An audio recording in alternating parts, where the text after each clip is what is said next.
Hello there, my beautiful thinking people. Just me, your host, Clyde Phillips, coming out to you 1585ers. You are the bomb. You are the shiznit. And I'm going to go into a topic today that I think is essential for all of us to be able to take a quick look at and try to figure out what the heck is going on. So I got an amazing topic today. The topic is, what is a leader? And can you name one? There are a lot of self-proclaimed leaders, and there are leaders who are proclaimed by others to be that. But when the whole world is getting behind you, I would call that the kind of leader we all want and need. So I want you to mull over in your mind who you know of that is an actual leader. One whose principles are uncompromised. One whose virtues are set on a course to help humanity or the people around them to the best of their ability. So we have some strongman leaders. We have some weak toast or milk toast leaders. And we have everything in between. But real leaders, there are very few. So what would you call, in your opinion, a good leader? Was it somebody who is like the absolute epitome of strength, gives in to no one, never, constantly exercises their right above everybody else's? Would a leader be someone who rules with compassion and listens to everyone's gripes and tries to figure out a way to give everybody what they want? Or would your kind of leader be someone who analyzes every situation and every conversation, someone who thinks before they talk and comes up with thoughtful, very, very informative and to the point responses? Is your leader the kind who looks at danger and thinks about how to best head it off at the pass without malicious intent? Doesn't mean some people aren't going to get hurt, but without malicious intent. Their whole process is to have the most positive outcome possible. Sometimes things will get out of hand. Do you want that leader to be able to handle that controversial, getting out of hand type situation? Or do you want that leader to go running for help going, I don't know what to do? Do you want one that turns the other cheek all the time? So, okay, what am I saying? Some people may agree on a specific type leader and others don't. So, earlier you heard me mention, but if you can be a leader that has the backing of people across the world, would that be a leader that you would be interested in following? Now, I couldn't do this properly without bringing up some names. So let me start with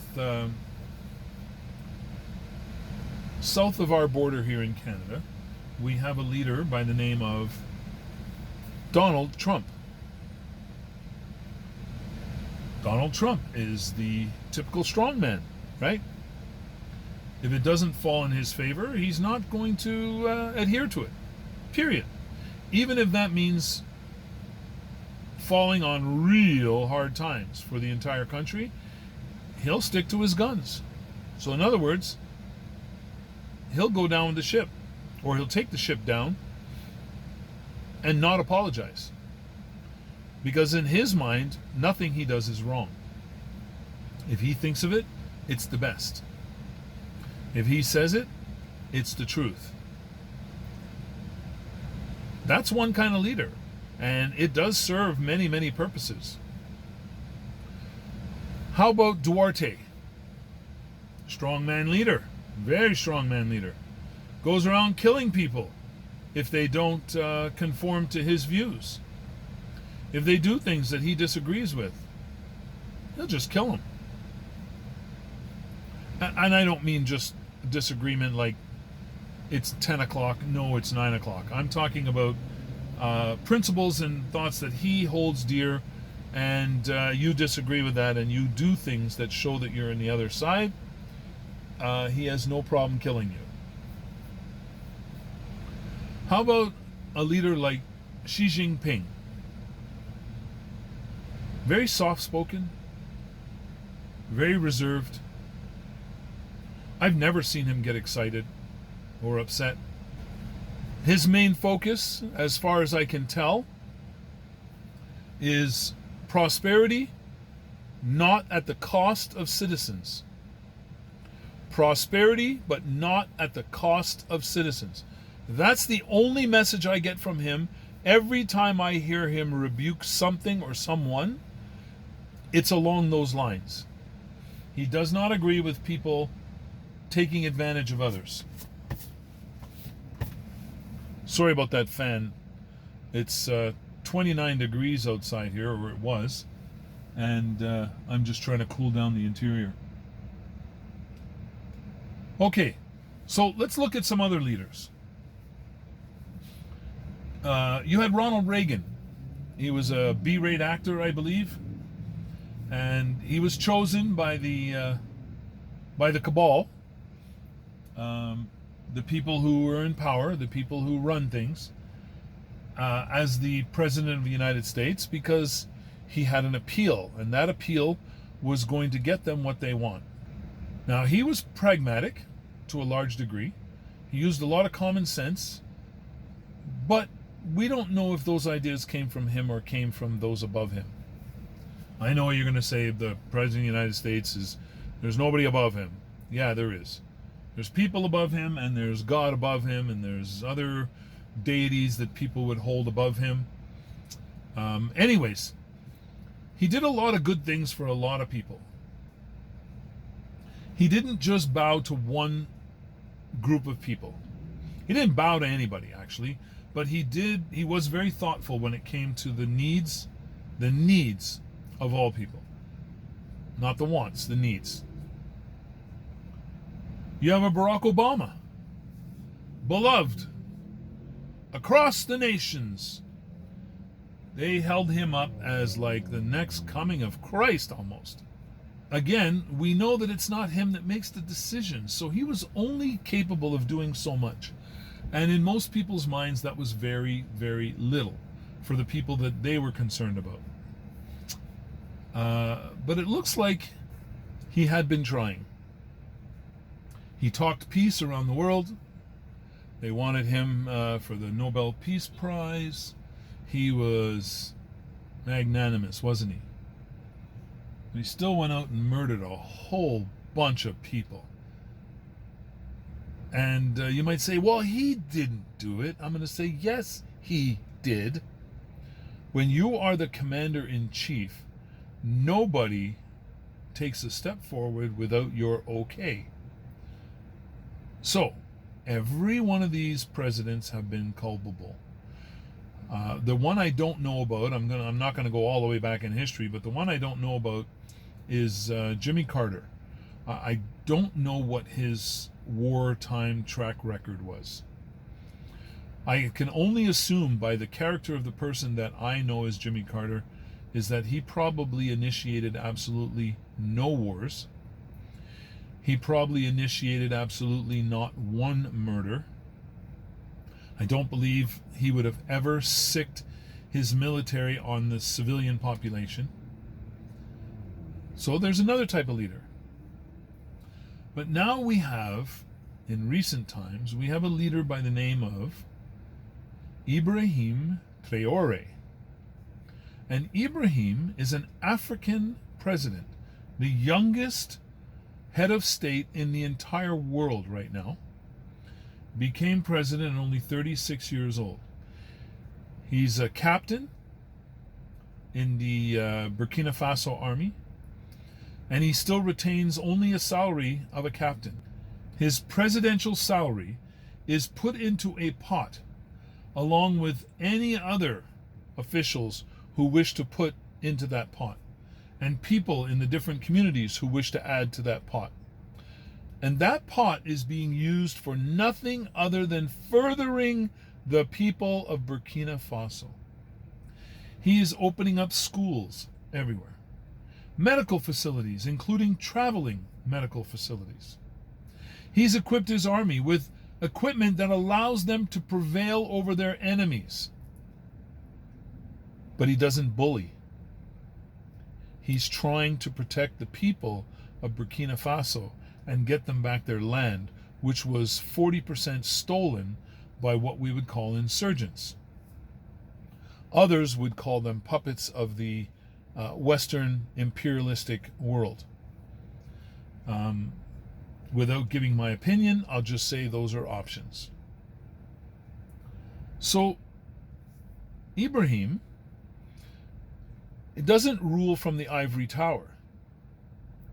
He actually goes and visits his people right across the nation. He listens, he hears, but he doesn't kowtow. He doesn't make excuses for his decisions and the things that he does. But the real reason why he doesn't make excuses for them is because there is no excuse for them. What he does is well thought out, well planned, well executed. And with what in mind? The peoples of Burkina Faso. He's joined an alliance with Niger and Mali. That alliance is becoming pretty dang powerful. They have increased their military capabilities. They have joined their military capabilities. They will fight as one if anyone is challenged. They have now come out with a new currency backed by gold, which, as we know in the past, has gotten every leader who has tried that murdered. He has survived and withstood, well, by now it's probably 20 or 21 coups, because it seems like they try to do one every 2 weeks or so, or every week. And when they trace the source of the money that's been getting to the people who are about to commit the absolute wrong, I give you 3 guesses as to where the money comes from, and the first 2 don't count. I'm sure you've heard that before. That means it's just a very easy to come by answer. So this individual speaks to and answers everyone. He is not afraid to deal with honest journalists. If you're there trying to manipulate a hit piece and you're looking for a soundbite, he'll dismiss you. He won't only dismiss you, he will have you banned from the country. Those who question his motives and the things that he's doing, he sets them into the middle of the fray to see exactly what's going on, so that they don't have any questions anymore. They have the answers. So the other journalists who were in a scrum and they were badgering him about there is no real insurgency and he's just siphoning off the money and he's just using the military to keep himself in power, and they've had all these accusations. I love what he did in answer to that. He had them detained and brought to the front lines, where they got to witness firsthand everything that was going on. I have never seen a journalist come back and kowtow, apologize, and, oh my God, been so sincere that you knew they were telling the truth. That's how he handles things. I think that was brilliant. Some would say, oh, but that's not fair. You can't just take journalists and throw them in the front line of a war. They could get hurt. Oh, really? How else are they going to learn the truth? How else are they going to know that what they're hearing is absolutely true? Do you remember when journalists used to be embedded with the militaries always? And they used to report on things as they unfolded, those days seem to be gone across the world, eh? Yeah, no, people hide everything. They lie and cheat and... Anyways, you tell me, out of all the leaders I've mentioned, which one you think is the best. Put it in the comments. Attach an article. Show me a better leader than Ibrahim Traoré. Show me a politician that you can trust more than the people of Burkina Faso can trust Ibrahim. Or, let's just make it simple. Or trust the president of Burkina Faso.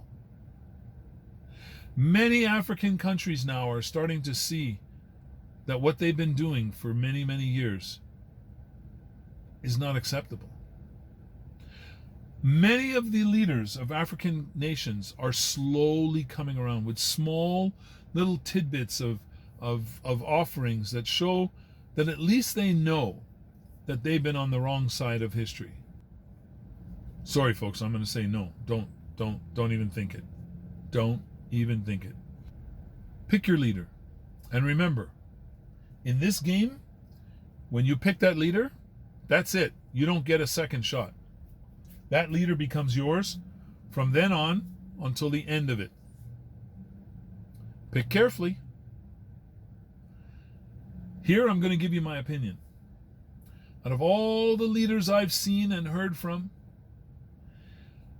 Ibrahim Traoré puts me in the most danger I could possibly imagine facing. I would still pick him. Because I would prefer to die for truth, honesty, and integrity than to die because somebody just didn't like the answer I gave, or didn't like the fact that I didn't support everything that they say. But that's me. You do you. Tell me what your opinion is. Which one do you pick and why? If there's a different one, please do. Give me as much information as you can on that individual and why they would be a good pick. And remember, take everything into consideration, because that's your pick for life. You don't get a second pick. It's like getting married, guys. You'll take a look at the leader you want, and once you've made a decision, there is no turning back. Whether you disagree with them, or agree with them, or half agree with them, no turning back. Anyways, I think you need to take a good close look at Ibrahim. Look him up. See what's going on. And be careful. There's a whole lot of garbage sites out there. And most of them aren't even talking negative about him, but they're just making up these dream stories. And I can tell. When I start listening to the story, I'm like, all right, this is an AI-generated sob story, tear-jerker. Yes, he's the greatest thing since sliced bread, and oh my God, you might as well put wings on him. He's an angel. Never mind the wings. He's the keeper of the winged angels. Like,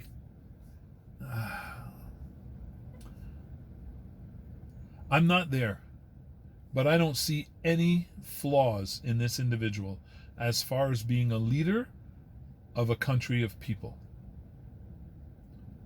I just think, wow. There's no better out there. All right? So, folks, take a look at that. Tell me what you think. All right, folks, I'm going to end it there. Listen, you guys are 1585ers. That's why I lean on you, and I'm asking you for comments. I'm asking you for information. Send me references. Send me topics. Keep me active. Because, honestly, when you guys get really boring, I get bored. And if I get bored, that's when you don't see any videos coming out. Throw some topics at me. Throw some challenges. Let me know what you really think, and I will go off of that. So please, stay safe, stay healthy, and stay as happy as humanly possible. And remember, us 1585ers, we never give up, we never give in, but we do possess and use our open mind. Because that's the only way we gather knowledge. And that knowledge is the only power we will ever garner in this world. which will help us in all our decision making. So love y'all. Chat with you soon. Bye for now.